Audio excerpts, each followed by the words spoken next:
Generator set से लेकर diesel consumption करने वाली हर इंजन पर 10% ये पोल्यूशन टैक्स एडिशनल जीएसटी बढ़ाने के बारे में जरूर मैं फाइनेंस मिनिस्टर को इस बात के लिए अनुरोध करूंगा। हमारे इंडिया के रोड ट्रांसपोर्ट और हाईवेज के मिनिस्टर श्री नितिन गडकरी जी ने ये कहा है कि डीजल गाड़ियों पे आने वाले समय पे लग सकता है एक्स्ट्रा 10% जीएसटी। और जाहिर सी बात है ये सब वो इसलिए कह रहे हैं क्योंकि आने वाले सालों में उनको डीजल अपने देश से गायब ही करना है। और कारणवश BS6 फेज 1 के बाद से बहुत सी जर्मन और कोरियन कंपनीज ने अपने लाइनअप में से डीजल इंजन ही हटा दी, जैसे कि VW और Hyundai ग्रुप। भारत की अगर हिस्ट्री देखोगे तो यहाँ के लोगों ने डीजल इंजन को ज्यादा पसंद दी है बाकी किसी भी और इंजन से कंपेयर करो तो। और इसके दो मेन रीजन है, एक है पावर और दूसरा है माइलेज। इंडिया में गाड़ी खरीदते वक्त ग्राहक कुछ और पूछे ना पूछे, ये सवाल जरूर पूछता है, कितना देती है?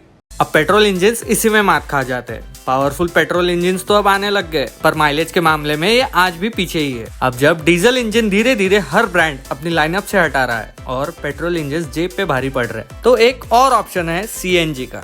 पर वो कहते हैं ना, आपको एक चीज मिलेगी तो दूसरे से कॉम्प्रोमाइज करना पड़ता है।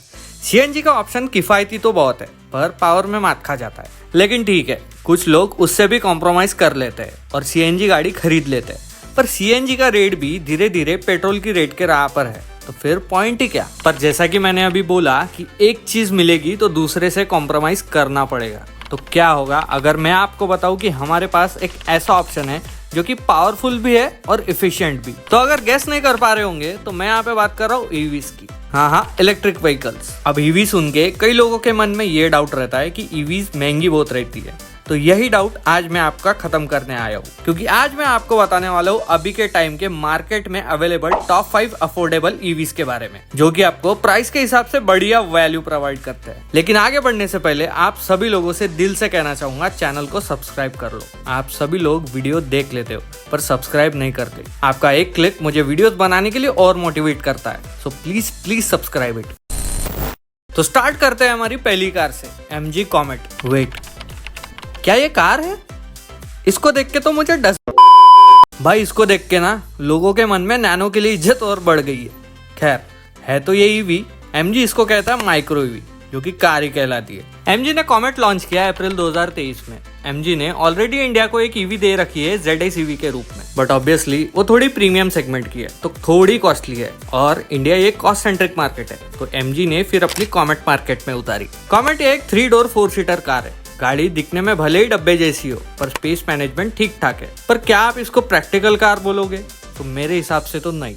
सिटी के हिसाब से ठीक है, A पॉइंट से B पॉइंट के लिए, दूध सब्जी लेने या बच्चे को स्कूल छोड़ने के लायक की।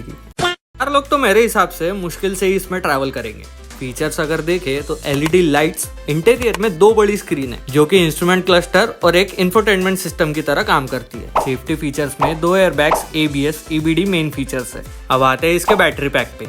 MG कॉमेट EV में आती है 17.3 kWh की बैटरी, जो कि प्रोड्यूस करती है 41 bhp और 110 Nm का टॉर्क। और MG इसका रेंज क्लेम करता है 230 kilometre in a single charge. Surprisingly यहाँ कोई फास्ट चार्जर देखने को नहीं मिलता।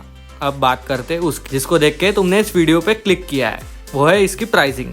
MG कॉमेट का प्राइस स्टार्ट होता है 6.99 लाख से लेकर तो 9.14 लाख एक्स शोरूम इंडिया, जो कि 3 वेरिएंट्स में डिवाइडेड है। तो प्राइसिंग के हिसाब से तो MG कॉमेट है सबसे अफोर्डेबल EV फिलहाल इंडिया में। लेकिन क्या आपको इसको कंसिडर करना चाहिए? और अगर कर रहे हो तो सामने जो ऑप्शंस दिखाने वाला हूँ एक बार उस पर नजर डालो। नेक्स्ट कार जो हमारी है वो है टाटा ट्विंस। जी हाँ, मैं यहाँ बात कर रहा हूँ टिगोर EV और टियागो EV की। दोनों गाड़ियां अपने नॉर्मल पेट्रोल वेरिएंट से कुछ भी अलग नहीं है, बस एक चीज को छोड़ के, वो है टायर्स। दोनों ही गाड़ियों के पेट्रोल वेरिएंट्स में आपको 15 इंच के टायर्स देखने को मिलते हैं, वही EVs में 14 इंच के और थोड़ा, मतलब बिल्कुल थोड़ा कम बूट स्पेस, वो भी बैटरी पैक के वजह से। और बैटरी पैक की बात हो ही रही है तो टियागो EV में आते हैं 2 बैटरी पैक्स, एक 19.2 kWh की और एक 24 kWh की। बात करते हैं 19.2 kWh वाली की, तो वो प्रोड्यूस करती है 60 bhp और 110 Nm का टॉर्क, और टाटा इसकी रेंज क्लेम करता है 250 किलोमीटर की। वही 24 kWh वाली प्रोड्यूस करती है 75 bhp और 114 Nm का टॉर्क, और रेंज कंपनी क्लेम करती है 315 किलोमीटर की। इस गाड़ी में अपने को 2 चार्जर्स देखने को मिलते हैं, एक 3.3 किलोवाट वाला और दूसरा 7.2 किलोवाट वाला। फास्ट चार्जर तो 10 to 80% एक घंटे में करने को कैपेबल है। बाकी प्राइसिंग की अगर बात करें तो टियागो ईवी स्टार्ट होती है 7.99 लाख से लेकर तो 11.89 लाख तक एक शोरूम इंडिया। तो यहाँ टाटा खेल गया। मैंने अभी कमेंट के वक्त कहा कि क्या आपको उसे कंसिडर करना चाहिए या नहीं। तो देखो, गाड़ी तो टियागो ईवी भी मेरे हिसाब से सिटी डेली ड्राइवर ही है। रेंज को देखते बाहर ले जाना उसको रिस्की काम ही है, लेकिन मेरे हिसाब से टियागो ये एक बेटर ऑप्शन निकल के आता है, क्योंकि प्राइसिंग आप देखोगे तो दोनों ही गाड़ियों की लगभग आसपास ही है। तो फिर उस हिसाब से टियागो के तौर पे आपको एक प्रॉपर कार मिलेगी, ना कि एक चलता फिरता डब्बा। ऊपर से ज्यादा फीचर्स, ज्यादा स्पेस भी, और ऑब्वियसली टाटा की चार्जिंग इंफ्रास्ट्रक्चर भी। और फिर वही बात करें टियागो ईवी की बैंड टिगोर ईवी की, तो इसमें आता है सिंगल बैटरी पैक का ऑप्शन, जो कि है 26 किलोवाट आवर का, जो कि पावर जनरेट करती है 74 bhp और 170 Nm का टॉर्क। और टाटा इसकी रेंज क्लेम करता है 315 किलोमीटर की। 3 कलर्स में ये गाड़ी आपको अवेलेबल होगी। और प्राइसिंग है इसका 12.49 लाख से लेकर तो 13.75 लाख एक शोरूम इंडिया। अब देखा जाए तो दोनों ही गाड़ियों में सेम से फीचर्स है। इंटीरियर भी ऑलमोस्ट सेम ही है। 7 इंच की screen, same steering, same instrument cluster, same seat, same controls. बाहर से भी फ्रंट ऑलमोस्ट सेम ही है। डिफरेंशिएटिंग है इसका बैक। टिगोर ये सिडान ईवी है, वही टियागो एक हैचबैक ईवी है। सो अगर आप टाइट बजट में और थोड़ी कम रेंज वाली ईवी देख रहे हो तो टियागो इज बेस्ट ऑप्शन। वही आपको थोड़ा स्पेस, बड़ा बूट और थोड़ी ज्यादा प्रीमियम फील चाहिए तो टिगोर पे जाए। दोनों ही कार्स के पेट्रोल वेरिएंट्स 4 स्टार रेटेड है, तो सेफ्टी में भी एकदम टॉप नॉच काम है। सो नेक्स्ट कार जो है वो है क्विड। ओ वेट, ये क्विड नहीं है, सेम ही दिखी तो मेरे को लगा क्विड ही है। ये कार है सिट्रोइन की E-C3। जी हाँ दोस्तों, E-C3 ये सिट्रोइन C3 का ही एक ईवी वर्जन है। इस गाड़ी की अगर प्राइसिंग देखे तो 12,70,000 से लेकर तो 13.5 लाख तक जाती है। E-C3 के थोड़े थोड़े टेक्निकल स्पेक्स देखे तो इसमें हमको मिलता है 29.3 किलोवाट आवर का बैटरी पैक, जो कि प्रोड्यूस करता है 56 bhp और 143 Nm का टॉर्क। सिट्रोइन इसका 0 to 60 क्लेम करता है 6.8 सेकंड में। वही रेंज इस गाड़ी का है 320 किलोमीटर का इन फुल चार्ज। ये गाड़ी 2 वेरिएंट्स में अवेलेबल है, फील और शाइन, जहाँ दोनों ही वेरिएंट्स में आपको वाइट पैक देखने को मिलता है। E-C3 में आपको 4 मोनोटोन और 9 डुअल टोन कलर्स ऑप्शन मिलते हैं। इतने अगर फीचर्स पे ध्यान दिया रहता तो सिट्रोइन तुम्हारी क्या ही कहने थे। ये मैं इसलिए बोल रहा हूँ क्योंकि फीचर के नाम पे सिट्रोइन इस गाड़ी में सिर्फ एक बड़ी सी स्क्रीन लगा के देती है। बड़े बेसिक से फीचर्स मिसिंग है। इतने बड़े गाड़ी में इलेक्ट्रिकल एडजस्टेबल ओवरवीएम जैसा फीचर नहीं है, कोई ऑटोमेटिक एसी का ऑप्शन नहीं, ना ही किसी सीट पे एडजस्टेबल हेडरेस्ट, और गाड़ी की ओवरऑल मटेरियल क्वालिटी भी कोई इतनी खास नहीं।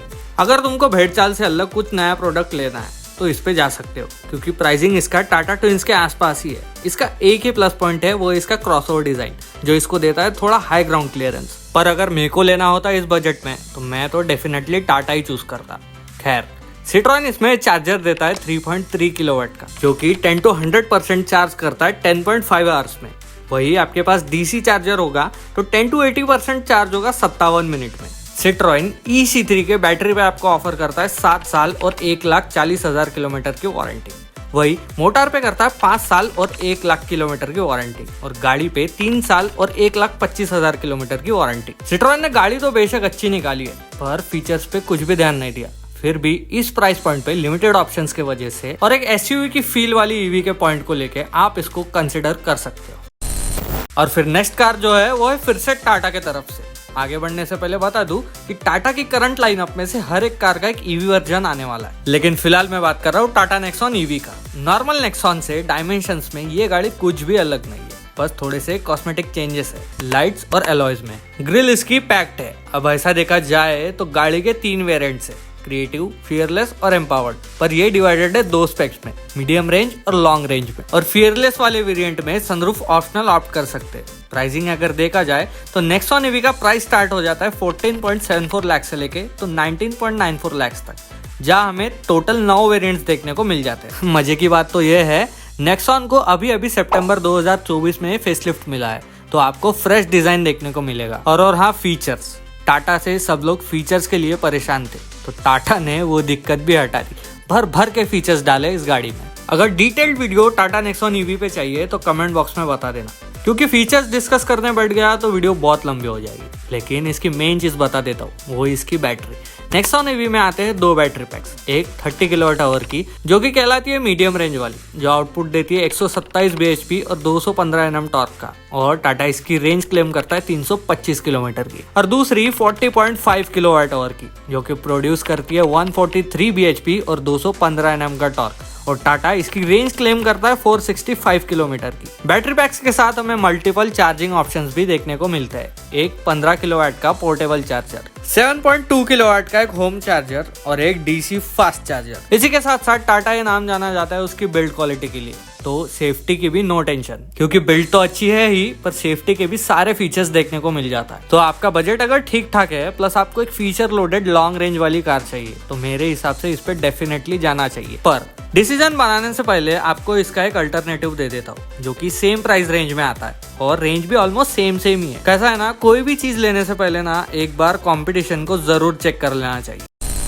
नेक्स्ट एंड फाइनल कार जो है वो है महिंद्रा की तरफ से आने वाली XUV 400। अब गाड़ी देख के आप बोलोगे भाई ये तो 300 का ही एक EV वर्जन है, तो ऐसा नहीं है। XUV 300 को पीछे से देखने के बाद ऐसा लगता था कि पीछे से काट दिया हो, पर 400 को देख के ऐसा नहीं लगता, क्योंकि 400 300 से 200 mm लंबी है। जी हाँ दोस्तों, XUV 300 में लोग अक्सर कंप्लेंट करते थे कि बूट स्पेस नहीं है, तो 400 में वो दिक्कत नहीं है। बाकी फिर गाड़ी A to Z सेम ही है 300 जैसी, बस ग्रिल पैक्ड है और टेल लाइट्स रिवाइज्ड है। XUV 400 में है 2 मॉडल्स, EC और EL, और 2 बैटरी पैक्स, एक 34.5 किलोवाट आवर की और एक 39.4 किलोवाट आवर की, जिसमें 34.5 किलोवाट आवर वाली हमें सिर्फ इसके बेस मॉडल EC में देखने को मिलेगी। दोनों ही बैटरियां सेम पावर प्रोड्यूस करती है, 150 bhp और 310 Nm का टॉर्क, पर ऑब्वियसली रेंज थोड़ी कम ज्यादा होगी। 34.5 किलोवाट आवर वाली का रेंज है 375 किलोमीटर और 39.4 किलोवाट आवर वाली का रेंज है 456 किलोमीटर। चार्जर भी यहाँ आपको 2 मिलते हैं, एक 3.3 किलोवाट का जो कि 0 to 100 करता है 13 घंटे में, वही एक 7.2 किलोवाट का फास्ट चार्जर जो कि 0 to 100% चार्ज करता है 6.5 आवर्स में। इन सब के साथ महिंद्रा की सेफ्टी तो आपको मालूम ही होगी। XUV 300 को 5 स्टार मिल रखे हैं। 400 भले ही टेस्ट न हुई हो, बट हम इससे भी वही सेम रिजल्ट एक्सपेक्ट करते हैं। प्राइसिंग XUV 400 की स्टार्ट होती है 15.49 लाख से लेकर तो 17.69 लाख तक। अब मैंने पूरा सीन सॉर्ट कर दिया है, 2 गाड़ियां है सेम प्राइस रेंज की और सेम किलोमीटर रेंज की, एक थोड़ी अपडेटेड फीचर लोडेड और फ्रेश लुक्स के साथ है, और एक क्लासिक सिंपल सोबर। भले ही लेटेस्ट में महिंद्रा ने XUV 400 का डैशबोर्ड अपडेट किया, जिसमें कि सेम XUV 700 वाली स्क्रीन डाल दी, इंफोटेनमेंट और इंस्ट्रूमेंट क्लस्टर दोनों में। बस इतना है कि 700 जैसी जॉइंट पैनल नहीं है, और स्टीयरिंग बदल दिया जो अभी स्कॉर्पियो N और XUV 700 जैसी है। अब ऑप्शन आपका है, आपको कौन सी भाती है। डिपेंड ये भी करता है कि आपको कौन सा ब्रांड पसंद है। इसके ऊपर एक और गाड़ी है MG ZS EV, पर जैसे कि हमारा वीडियो का टॉपिक है मैंने उसको इंक्लूड नहीं किया। अगर आपको और EVs के बारे में जानना है तो कमेंट सेक्शन में जरूर बताएं, बना दूंगा वीडियो। तो ये थी guys top 5 cheapest EVs in India. Video पसंद आया तो लाइक, शेयर और कमेंट, चैनल पर नए हो तो डू सब्सक्राइब। मिलता हूँ आपसे नेक्स्ट वीडियो में, तब तक के लिए ख्याल रखिए। Thank you so much for watching.